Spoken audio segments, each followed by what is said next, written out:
And here we are with the Audi A5 Cabriolet. Sometimes you don't need supercar performance and you just want a good all-around car that you can drop the top and cruise. So thanks to my friends at Audi Milwaukee for letting me have a go in this A5 cab. Okay, so it's like 100 degrees in Milwaukee this week, which is borderline too hot for a convertible. However, it's like sub-zero here 90% of the time, so you won't catch me complaining about a little heat. But with that, we have to talk about what we have here today. We'll start where we always do, under the hood. What you have here is the familiar 2-liter turbo from the VW group, but in this application it makes a healthy 261 horsepower and 273 pound-feet of torque. And that power goes through a 7-speed dual-clutch transmission before making its way to all 4 wheels. After all, this is an Audi. And you know what? 261 horsepower and 273 pound-feet of torque is plenty for something like this. This isn't the S5, this isn't the RS5, it's not trying to be overly sporty, and I'm not worried about the limit handling complexities of something like this, a convertible.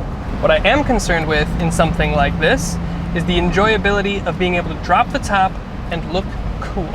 And 261 horsepower, by the way, that's plenty enough to look cool. And the reality is, if you have more power, you'd be encouraged to drive quicker, which means less people would see you looking cool. In truth, the turbocharged engine has plenty of punch, and the transmission is smooth and gets quick and sharp in dynamic mode.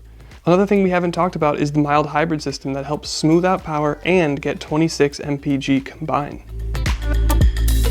And smooth is the operative word here. What I'm looking for is exactly what Audi excels at, and that's the sweet spot between excitement, style, and luxury. 0 to 60 is 5.3 seconds, and that's as fast as an M3 from like the early to mid 2000s, so it's perfectly fine in terms of excitement. And then in terms of style, just look at this thing. It's the sexier sibling to the A4. And then luxury, well, of course, the ride is fantastic. The dynamics are intuitive, and even without the roof, this thing is still quiet and refined. I could have a whisper conversation with my passenger right now. So the A5 convertible does it all.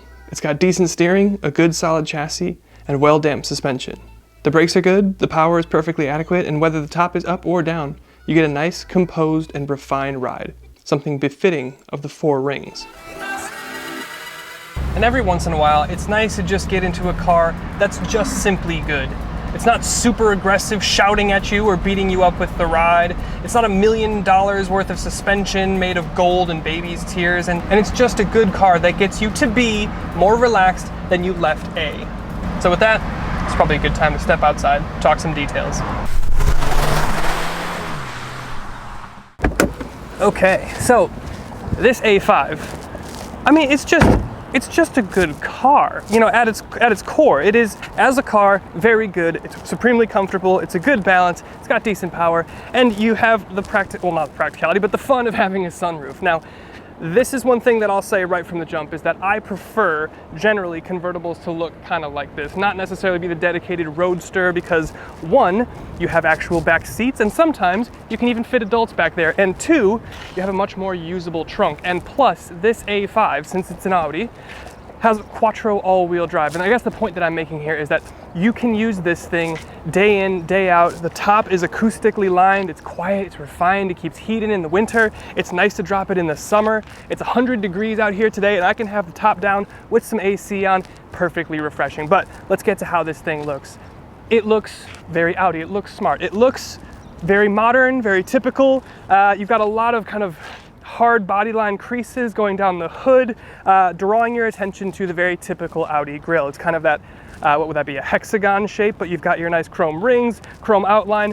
Some of the most interesting styling elements on modern Audis is, of course, the headlights, the running lights. So these have kind of like a nice perforated type pattern. You've got some chrome down in your lower front valence. Then you have a little bit of a mini air curtain bringing air around your wheel. These are 19-inch wheels, or like, I don't know, a V-spoke pattern, but wrapped in Continental tires. Again, this is a nice car. It doesn't need a super aggressive sport tire. It's just good.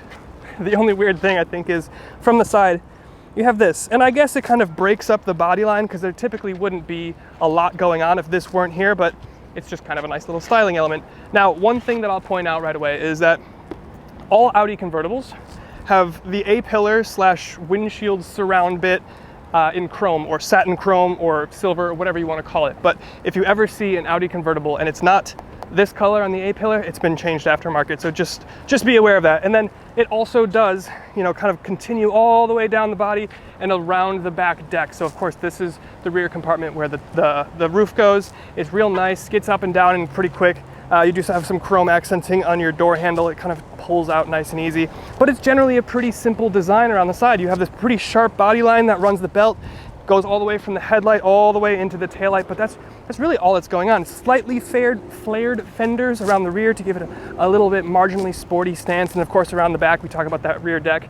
They integrated the third taillight up here into that chrome stripping where your roof would go. So here, again, the most interesting or craziest styling bit is the taillights. It's kind of a similar pattern to what you get in the headlights, kind of checkerboard or perforated, but then you have your 4 rings, you've got your A5 badge, and you've got your Quattro badge, and then of course you have dual exhaust and a small kind of like matte black diffuser type thing. Of course in the trunk you have, well, we'll get to the trunk when we talk interior. Let's hop in. Okay, and then so on the interior here, this is where I'm going to hold this thing to a pretty high standard. I don't need it to be a McLaren behind the wheel. I don't need the styling to be, you know, a Lamborghini. I want it to be an interior that's simple, that's comfortable, and it's easy to get on with, and it ticks all of those boxes perfectly. The interior is very clean. It's simple without forcing everything you do to be in the screen. All the stuff that you use all the time, your HVAC, your auto start stop, your drive modes, all of that stuff is a physical button outside of the infotainment screen, and I love that. It's super easy to get to.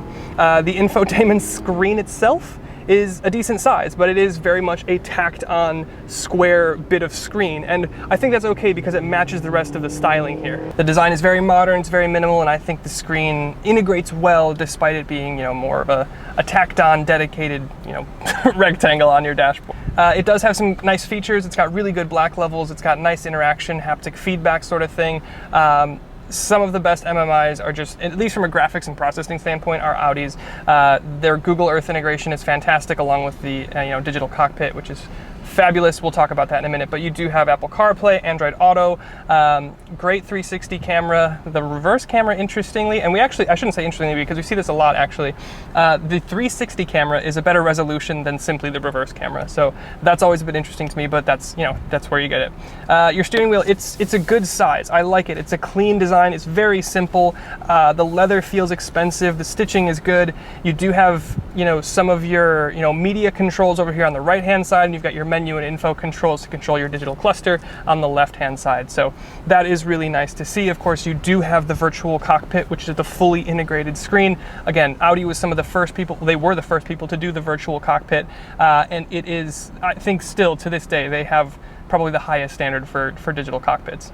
Of course, we mentioned that the design it's very minimal, it's very Germanic in that way, but the build materials, you know, again, this is where you look to Audi as kind of the leader. Even Mercedes is more design than actual build. BMW is very simple, the build is solid, but Audi here you have a really nice interior. You've got this nice lacquered wood here. All of your leather has got a nice, you know, kind of give to it. It's all soft touch, aluminums and that sort of thing. Now, of course, down here in your center area, you do have a USB, 12 volt, you've got dual cup holders, and you've got this kind of storage bin in front of your gear selector. On the side then, running this wood strip, is your volume control and your song selector, and then you have the toperation control, so to raise and drop the top, and like I said, it does it pretty quick. You also do have a storage bin underneath your little center armrest here with another USB-C. And as we start to talk about the back seats, one thing I do want to mention, if you are going to put the top down, make sure you don't have anybody sitting in the back while you do it, because they will get slapped in the face with the top. So if you want a face full of, you know, cloth or canvas or whatever it is, have at it. Maybe you don't like that person that much, go for it. But the rear seats themselves, they're usable, although I wouldn't want to drive cross country at 6'1" in them. It's more of like, hey, we're gonna go drive down to the beach, let's all pop in. So it's kind of like short distances. You know, the front passenger is gonna have to move up a little bit so the rear passenger can get their legs in comfortably. There also is a pretty high center tunnel, and there's no middle seat. So it is a 2+2, it is a 4-seat vehicle. And the last thing I want to talk about is the trunk. And of course, it's a convertible, so the top has to go somewhere. It takes up some trunk space. It's a pretty deep trunk, but it's compromised in terms of the way that you can't have super oblong or super bulky things in there. However, if you want to put longer things in here, just see how Tony Stark does it. But I think that's probably a good time to get into final thoughts. Well, there it is, your summertime and honestly year-round best friend. It's brilliantly smooth and comfortable while having enough zip to be fun and exciting and enough room to share that excitement with a few friends. This is an Audi, so it gets quattro all-wheel drive, and the headliner is thick enough to reduce noise and keep heat in, so it's totally usable year-round, even in the Midwest. Thanks again to my friends at Audi Milwaukee for letting me have a go, and we'll see you in the next one.